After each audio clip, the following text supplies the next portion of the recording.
I did not. Hey, it's you guys. What's up, guys? Oh, I'm so happy to see you here so that I can read the Nintendo news at you and make some opinions about those newses and tell them at you.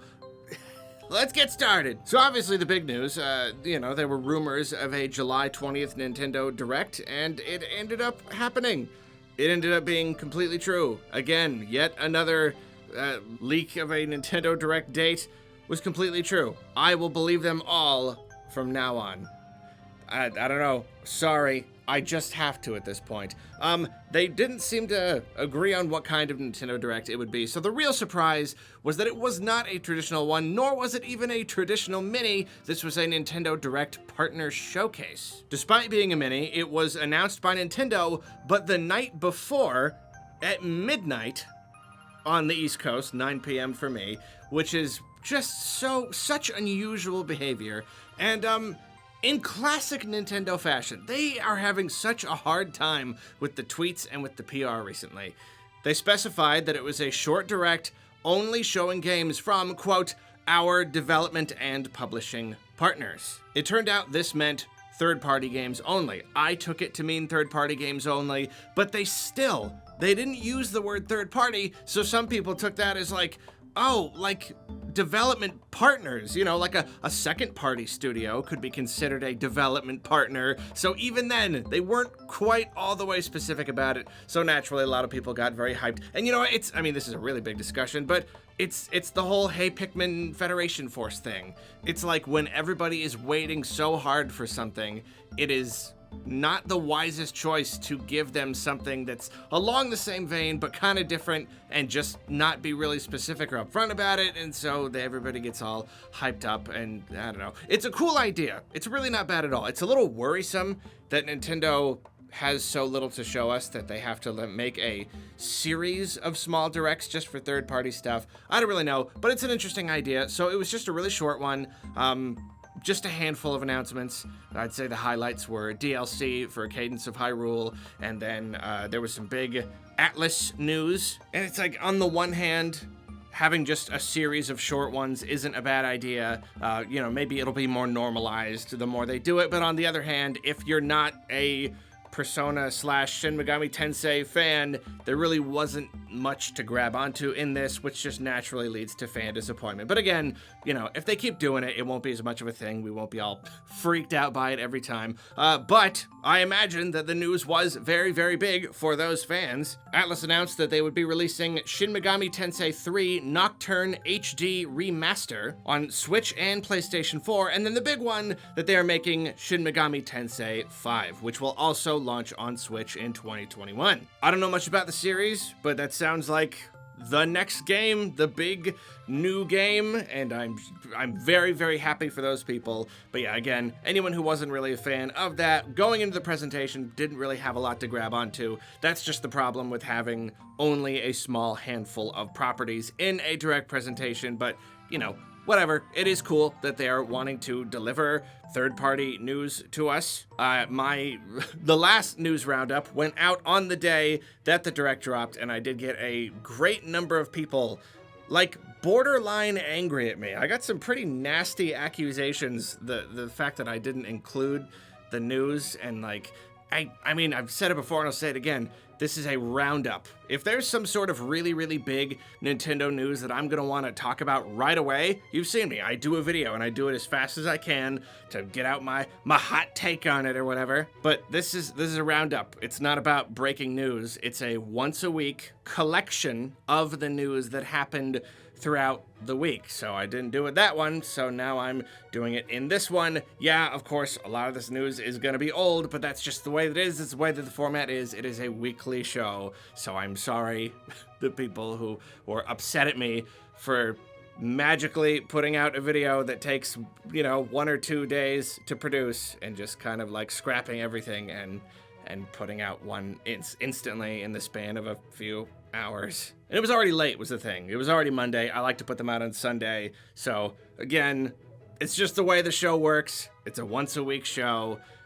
There you go. If you have a problem with that fact and you think it's a bad news source because of that, then I don't know. Don't watch it.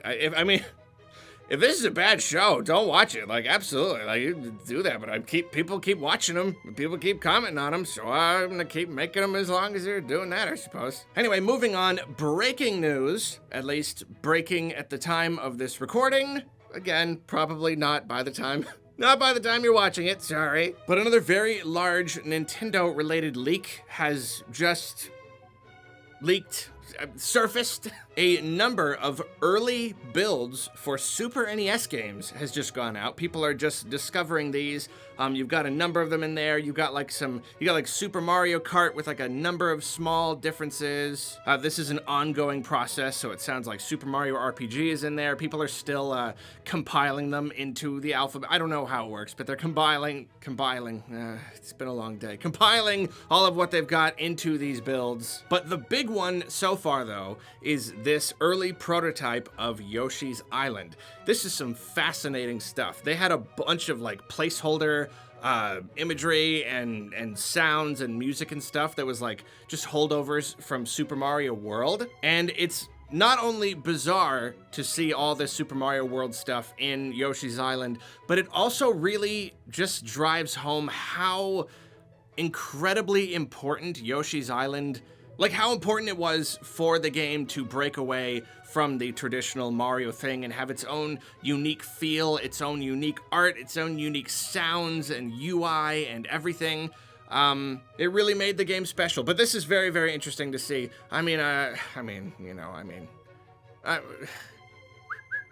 Roberta, come here for a second, just 1 second, sorry.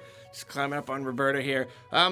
Boy, having unique new enemies and unique new story elements and just overall just taking the Mario universe and building upon it and doing something new and creative with it really worked out for Yoshi's Island, didn't it? Didn't it? Okay, get back. Go, here's an apple. Go keep grazing, Roberta. It's my high horse in case you hadn't been introduced. Actually, I got some really, really awesome fan art of me on Roberta, my high horse. That's Kane. Could put that up on the screen. Look at that. It's awesome. It's incredible. But anyway, as things develop, if we get any more cool builds of early Super NES games or whatever, we'll be sure to talk about them next week. Just have to use any opportunity possible to talk about Paper Mario, because that's just who I am, I guess. My whole life is just talking about Paper Mario on the internet. So here's a follow-up story from last week. A few Twitter accounts that are privated arose, one seemingly themed for the Mario 35th anniversary, and another based on F-Zero. I don't know why I said it like that. F-Zero? Is that the proper pronunciation? These accounts, they were private and they were registered under email addresses that looked like they might have been official Nintendo email addresses, making them seem at least a little bit credible. However, since then, the F-Zero account has tweeted some things that tweeted some things that made it clear that the account was not official.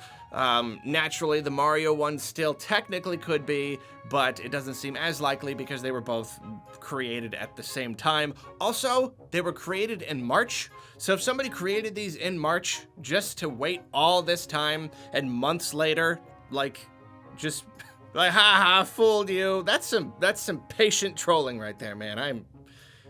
I'm actually kind of impressed. In other news, HAL Laboratory, best known for developing Kirby games, has moved from its own office building in Tokyo to Nintendo's new building in Tokyo. According to Nintendo Life, they've also taken on more staff, going from 169 to 195. This new Tokyo building is becoming quite the new place to be. Apparently, Pokemon studio Game Freak is already in there, as well as a number of other very important Nintendo studios.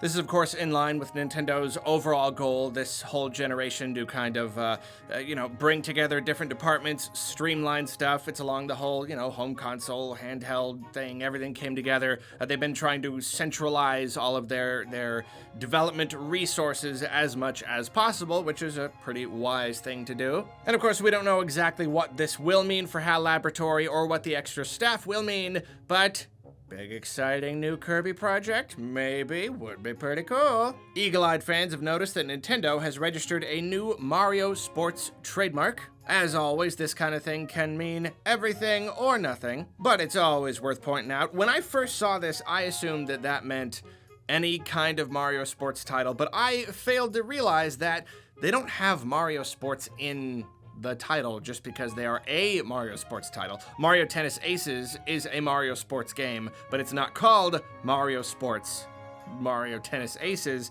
This is specifically referring to the 2 times that Nintendo had Mario Sports in there, and that was Mario Sports Mix on the Wii and Mario Sports Superstars on the 3DS.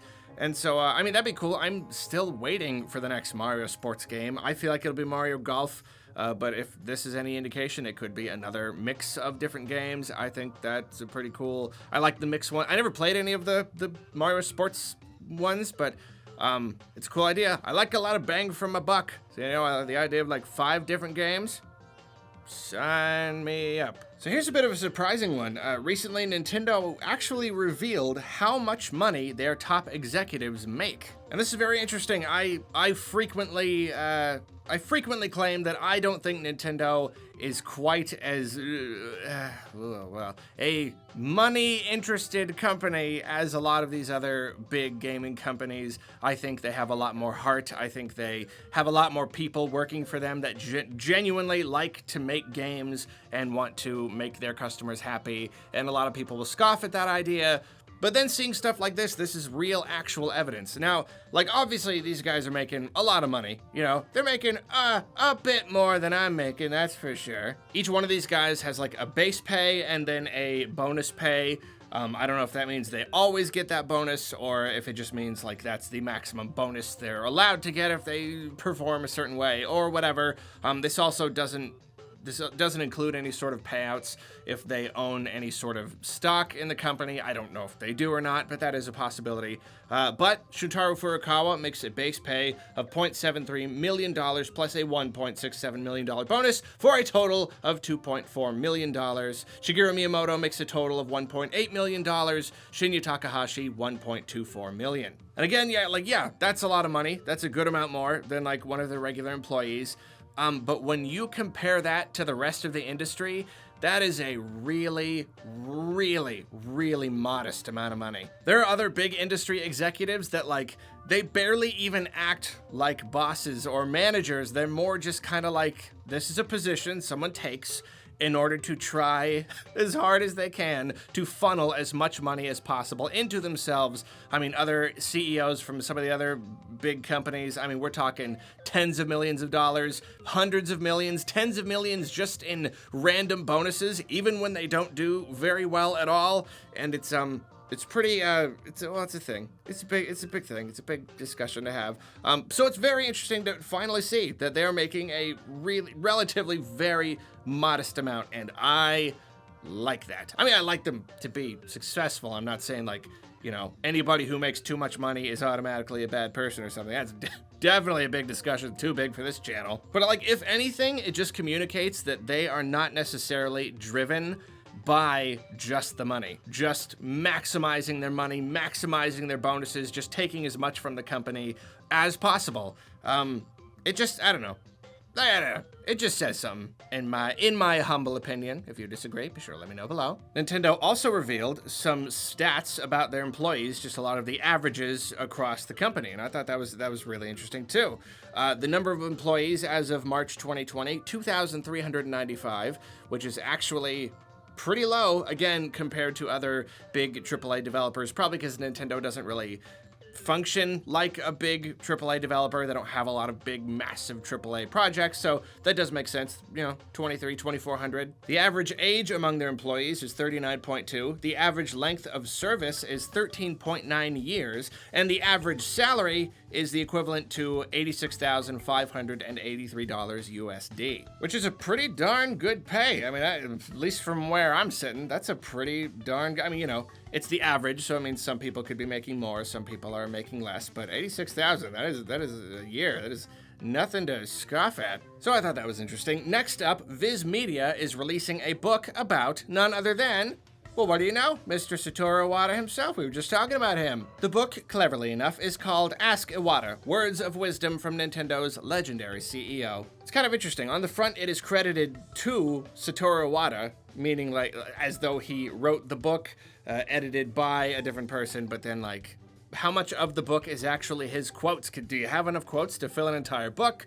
Are they kind of, I don't know. I'm actually kind of interested. It is apparently coming directly to you spring 2021 in print and digital. So if learning more about Satoru Iwata is the thing that you would like to do and read all of his awesome quotes and stuff like that, I suggest checking this book out. So apparently Splatfests are just kind of a thing still. I assumed that the last one, the rerun of Ketchup versus Mayo, was going to be the actual last one. It was this bonus one-off one, but now they got a bunch more coming. I think they're still doing reruns of old rivalries, but they're still just kind of doing them. So I think at this point there is no final Splatfest, because they could always just, whenever they feel like it, do a rerun and just do it again. But that's kind of cool. You like Splatfest? You got some more coming, apparently. The first one is Chicken versus Egg, and apparently they will be doing 2 additional bonus Splatfests before the end of March 2021. Cool. The mobile game Pokemon Rumble Rush is shutting down its servers despite only being 1 year old. If I'm completely honest, I lose track of all of the side Pokemon games, anything with the word rumble in it, or shuffle, or any of those things. There's so many little side projects and games, I lose track. But if you enjoyed Pokemon Rumble Rush, then I'm very sorry for your loss. It's a little disappointing that a game would be shut down after only a year. I'm sure there are some people that enjoy it, and a year is just not very long, especially if it's a mobile game and people have, quote-unquote, invested into it. It's pretty disappointing that it's already just gonna be, that's mobile games. Once they're gone, they're gone. You shut it down, it's shut down forever. And I felt that pain, man. I was playing My Singing Muppets for a good long while. It's the Muppet version of My Singing Monsters, and then they shut it down. They pulled the rug right out from under me. And it hurt, man. It hurt. You could like get all these different Muppet characters, and they would like sing a song like based on, like they do like the different parts of the song. And I just realized that by mentioning this game, Kane is gonna have to like dig up some footage from somewhere. Maybe I don't know if that's even possible, but I'm sorry, Kane. I just gave you a whole lot of work, didn't I? Is he putting a note on the screen that says he's refusing to look up the footage? He is, isn't he, Kane? In other Pokemon-related news, Nintendo Switch Online subscribers will soon be able to play Pokken Tournament DX for free for a full week. From July 29th until August 4th, you'll get to try out the game all you want, play for free. There you go. I guess I don't have anything else to say about that. That's cool. Go play Pokken, man. And finally, players have discovered a game-breaking glitch in Paper Mario: The Origami King. I won't spoil the exact specifics of it. Apparently it takes place kind of later in the game. I haven't even gotten here yet. But basically, you need to get access to a certain place. You need a membership card to do so. If you give the person guarding the entrance your membership card and then you leave instead of going in, and especially if you save, you can never go back in because you don't have the card to get in, and you can't complete the quest, and you can't beat the game. It seems like a pretty dramatic oversight. It really just seems like one of those things that, I don't know, that you'd catch, but I suppose there's always something that's going to slip under the radar, so be real careful about that. If you're playing Origami King, I know that I will now. There's no real reason, I think, that you would want to leave. It sounds like you kind of have to do it on purpose, but I'm sure some people have done it on accident, and that's a bummer. That's a real bummer, so certainly hoping Nintendo irons that one out pretty quickly. And actually, there's also another issue. This one does not prevent you from beating the game, but it does prevent you from getting 100% completion, which is basically as bad for some people, I'm sure. Again, I won't go into the specifics, but there is a point where you need to do something in order to free a hidden toad, but if you do the thing, but you don't free the toad and you leave, you come back, that toad is gone, not obtainable ever again. Again, I hope Nintendo actually does something about this. I know in the past they've been a little weird about patches with some games, like big multiplayer games, Animal Crossing and stuff. They love patches, but then in other single player ones, they haven't been quite as quick, so yeah, fingers crossed, I guess. Well, my friends, that is it for this edition of the Nintendo News Roundup. Thank you for stopping on by and listening to me gab about Nintendo stuff, and I sincerely hope that I will also see you next week, and also that you have a wonderful day. I love you. Goodbye.